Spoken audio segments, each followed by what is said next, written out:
ಅಂತ ಏನಾಗಿತ್ರಿ ನಿಮ್ಗೆ? ನಮಗ ಪಾರ್ಸಿ ಅನ್ನೋದಾಯ್ತು.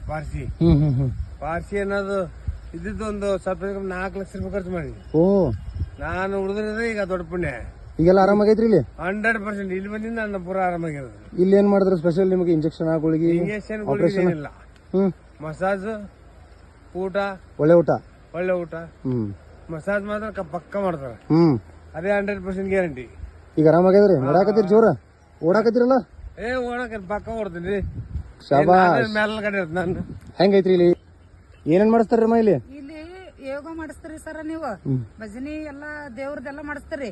ಮತ್ತೆ ದೇವಸ್ಥಾನದಾಗ ಇದ್ದಂಗ ಅದೀವ್ರಿ. ಇಲ್ಲೇನ್ ಆಪರೇಷನ್ ಇಲ್ಲ, ಒಂದ್ ಇಂಜೆಕ್ಷನ್ ಇಲ್ಲ, ಒಂದ್ ಗುಳಿಗಿಲ್ಲ, ಚಲೋ ಊಟ, ಚಲೋ ಆಹಾರ, ಬಾರಿ ಬೆಸ್ಟ್. 10 ದಿನದಾಗ ಎಂತ ಮನುಷ್ಯ ಇದ್ರು ಚಕ್ರ ಎದ್ದು ಅಡ್ಡಾಡ್ತಾನ್ರಿ.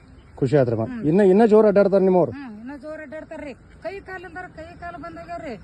ಯಜಮಾನ್ರೆ, ಇಲ್ಲಿ ಡಾಕ್ಟರ್ ವಾತಾವರಣ ಎಲ್ಲ ಹೆಂಗೈತಿ? ಚೆನ್ನಾಗೈತ್ರಿ. ಅವ್ರು ಹಂಗ ಓನರ್ ಇದಾರಲ್ಲ, ಬಹಳ ಕಂಡೀಷನ್ ಮನುಷ್ಯರು. ಆದ್ಮೇಲೆ ವಿಚಾರ ಮಾಡೋಣ, ಏನ್ ತಿರುಗಿಸೋಣ ಮತ್ತೆ ನೀನು ಆರಾಮಾಗುವಂತ. ಸೂಪರ್. ಆರಾಮ ಆದ್ಮೇಲೆ ನಾನು ನನ್ನ ಮುಂದೆ ಮಾತಾಡ್ತೀನಿ ಅಂತಾರ.